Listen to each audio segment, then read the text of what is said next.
Hello, good morning. Happy Sunday. It's a bit humid here in the UK.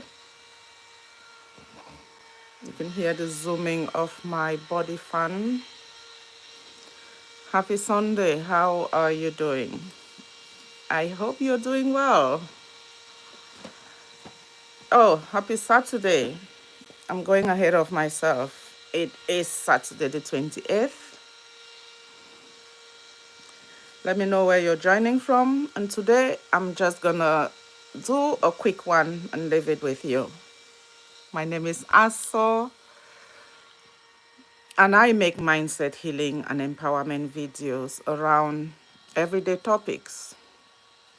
It can be related to my area of expertise in work as a social worker, or my area of expertise as an individual, a woman, a parent, a citizen of the world. Today we are talking about wounds, how we carry our wounds, feeling wounded, being wounded, and living with those wounds. Hopefully, after this message, in a healthy way. Before we go into the discussion, I want us to really look at wounds. What does a wound mean? What does it mean to be wounded? How does it feel to be wounded? And how do we do the wounding? To self, to others, because there's always that other side. It's very easy to be stuck in your pain, to be awakened by your pain.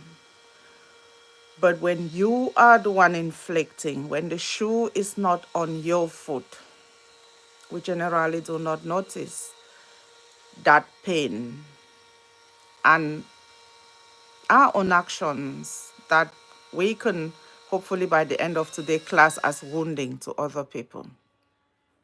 Okay, so let's start with emotional wounds, because those create a lot of silent triggers in our lives that we often do not recognize. Emotional wounds cut so deep, and they start with childhood upbringing, like, were you neglected? Were you loved? Were you praised? Were you cuddled?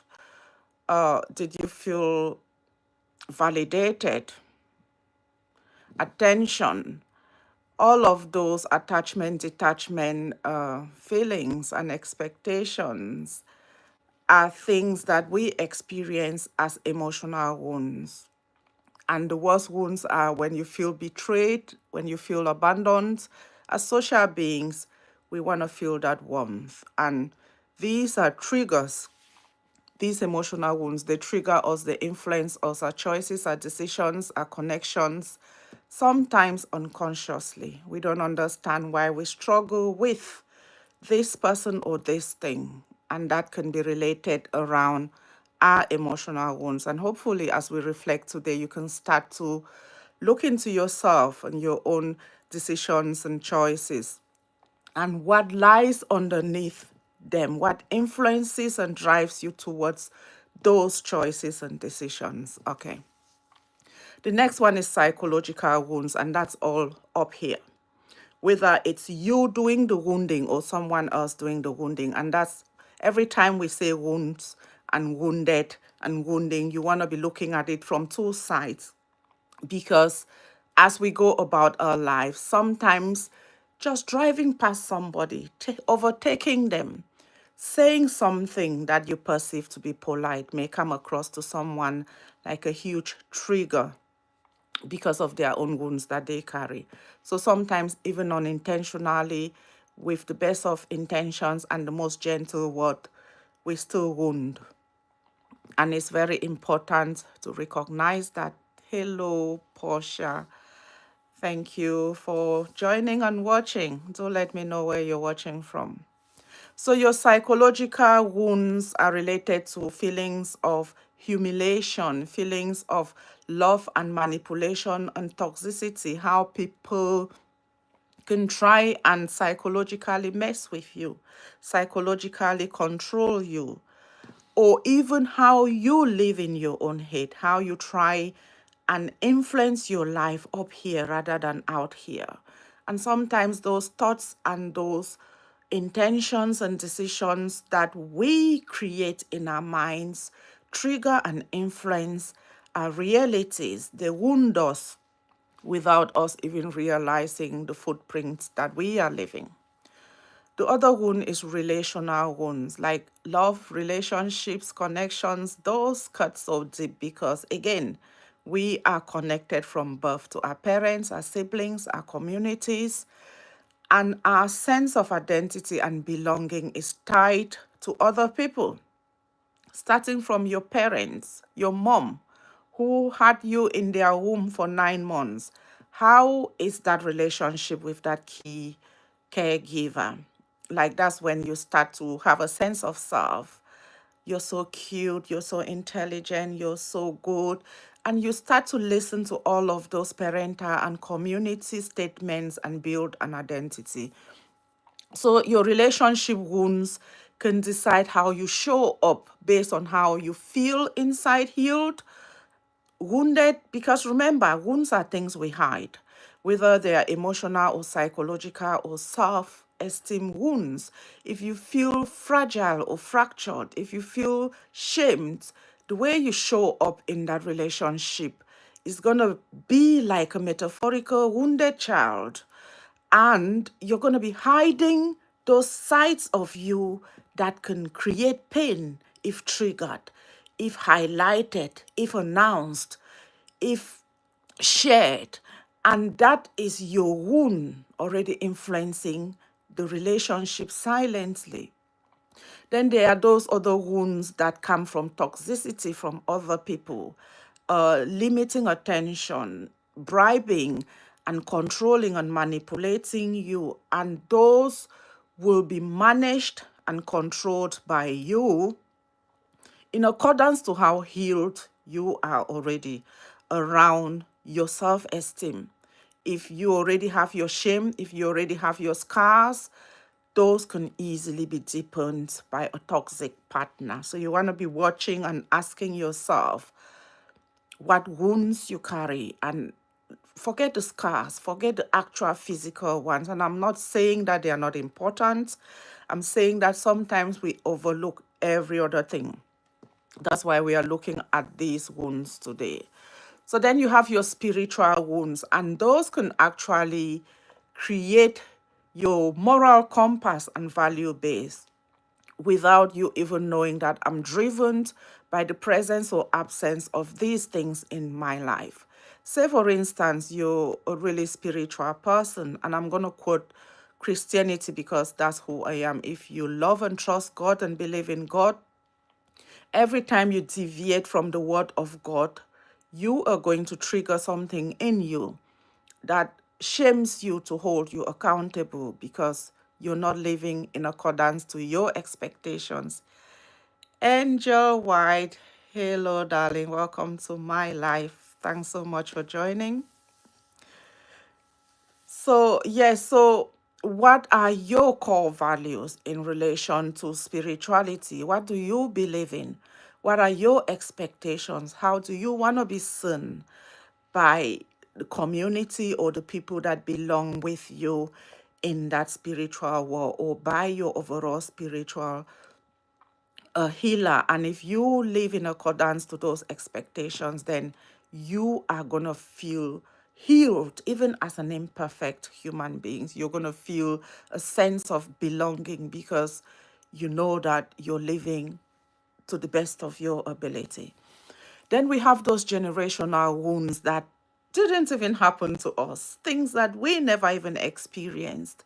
But we hear our parents talk about their wounds, talk about their wars, talk about their experiences, talk about the traumatic things that they went through, and those traumatize us because we love those generational people.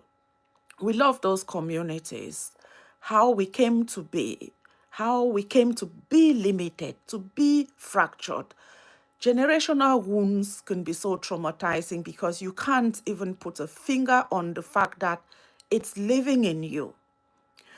Your limitations, your mindset has been inherited by the people who think and talk the way you think and talk now because they raised you. You listened to their explanations of impossibilities. You listened to their focus on negativity. You listened to their limitations and minimization of ability. And somehow unconsciously, you come to start to see yourself as limited, as cheated, as unable, and those things that you now have to take control and break out of because they came to you from across the generational boundaries of your family and your upbringing. And finally, there are those wounds that you inflict to self, consciously or unconsciously. We hurt ourselves by thought, by action, by belief, by limitation, by the way we fail to self-care, by the way we fail to elevate ourselves, to create abundance, to seek happy thoughts and activities over those ones that hurt us, by the way we choose to focus on problems that drain us instead of either looking for solutions or finding the light and the joy even in the presence of those problems. Now we are going to look at signs, things that can let you know that you're wounded or that you're carrying a wound that is not healed. Because if you look at all these categories that we have mentioned, the generational wounds, the emotional wounds, the psychological wounds, the relational wounds. And it may be something that a friend said in comparison. It may be just a statement like, oh, your hair is this and your this is this. That sticks with you when you start to perceive your hair as not pretty. So all of those wounds that we carry unconsciously cannot be healed, cannot be understood in terms of how they influence and trigger us. So, how would you know that you're carrying unhealed wounds? Okay, the first thing to look out for is your reactions. And there's this saying that you want to go through life responding consciously, intentionally to things and not reacting to triggers. When you have an intense reaction to little things, that is a sign that those things trigger unhealed wounds in you. And it can be reactions around fear, anger, sadness, shame. Those are all evidence of things in you. Okay, shame can be healthy moral compass to hold you accountable to something that you've done wrong. For instance, if you're unkind to a child or a person, or you do something, you take something and you take a few steps and you start to think, I shouldn't have done that, shouldn't have said that. That's a healthy moral compass in you. Like your shame in that instance is holding you accountable to values that are dear to you because now you regret only because inside of you something good and deep is telling you that you don't do this, you shouldn't do this. Okay.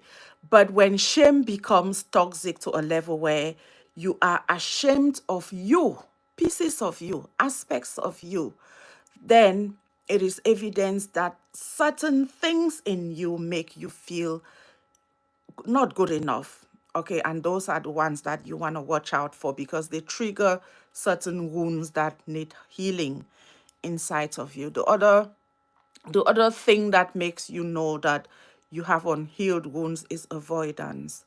When you don't want to have that conversation around that topic with that person, when you don't want to visit that location, when you don't want to follow up that intention, then there is some hidden or known fear, known stereotype, known cue in your life or your mind that is making you go into avoidance of those things because they trigger you or scare you or maximize certain limitations that you do not know how to address. Okay, so the other thing to watch out for is when you have that cycle, that unhealthy, repetitive cycle of toxicity. You keep doing the same thing. You keep going for the same kind of friends who do not treat you, who are rude to you, and yet you don't walk away. Over and over. You know how they say, shame me once, fool me once, shame on me. Fool me, shame on you, because it's your deception. Fool me once, shame on you. Fool me twice, three, four times, shame on me. Because by this time, by number three or number four or number five deception, I should know better. I should know that this goes against my values, my expectations, and my health and mental well being. So it is on me to be able to walk away from that aspect of that person. Okay. The other thing that makes you know that you have unhealed wounds is when you are unnecessarily bitter and resentful. How you feel around people and things and emotions and problems. If you like, you're just for easily triggered, easily angry, easily upset and sad. All of those heavy, oversized up and down emotions are evidence that you are struggling to really be with self, to sit with things, to deal with things, to integrate them, and to keep some distance from them if you are unable to heal them. So wounds are things that we carry in us, and they are not necessarily always physical. Yes, we experience trauma, we experience crime, we experience everyday accidents that injure us. But I want you to really note that injuries are not necessarily the kind of emotional and psychological and spiritual wounds that hold you back. Because a lot of us, when that injury comes from a line of work with your outcomes heavily anticipated, you know that yes, you're gonna go farming and get some thorns and some bruises. You're gonna be in your kitchen cooking that lovely meal and sustain some spikes and some cuts. And as much as they are uncomfortable, we can carry those whose sources we know. Okay, and that's why sometimes it's not about the pain, but it's about your acceptance of that pain. It's about your recognition that this is healed and this is unhealed.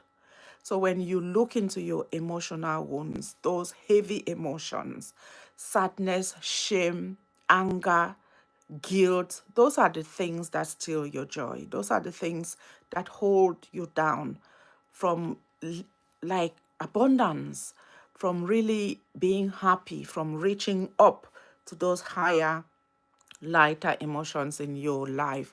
And that is why it's really important to, first of all, recognize where you feel wounded, whether it's in relation to how you're triggered in your relationships, how you show up in your relationships. If you feel that other people are better than you, if you feel that they are prettier, handsome, wiser, intelligent, whatever your measuring stick is, you're going to feel small in the presence of that person, whether as a partner or a friend or otherwise.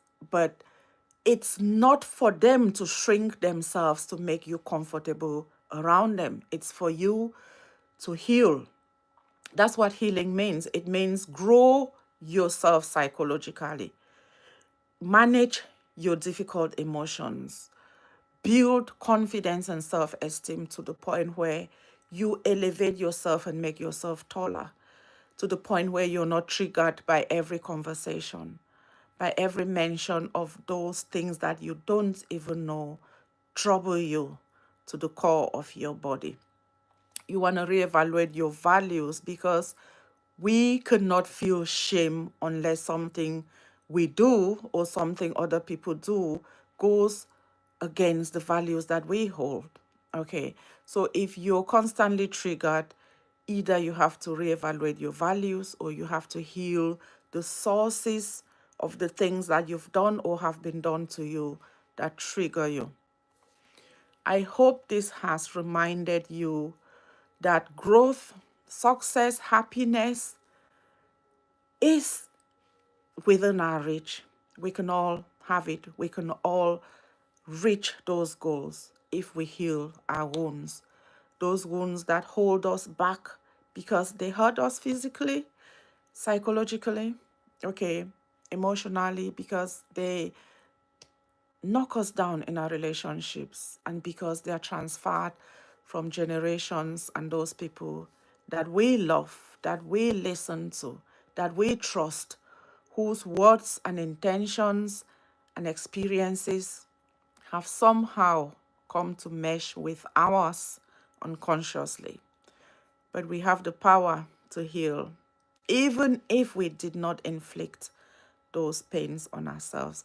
You are in charge of that healing. So have a lovely, lovely, blessed day. And please share this message.